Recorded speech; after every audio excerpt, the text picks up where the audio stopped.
Welcome back to another technical deep dive here in the Debug Zone. Today we're tackling a big question and breaking it down with insights from other users. Hopefully this clears up some misconceptions and helps you get the answer you need. So buckle up, stay a little curious, and let's jump right in.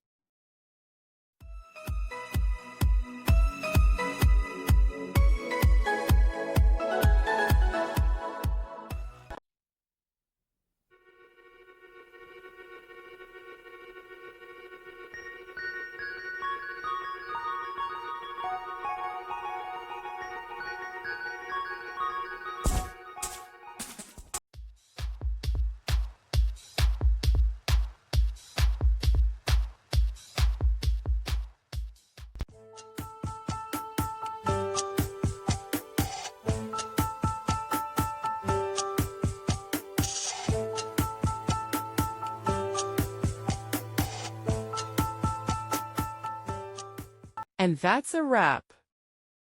I hope you found the answer you were looking for. If you did, take a second to hit that subscribe button. It really helps out. And let me know in the comments which solution worked best for you. See you next time in the Debug Zone.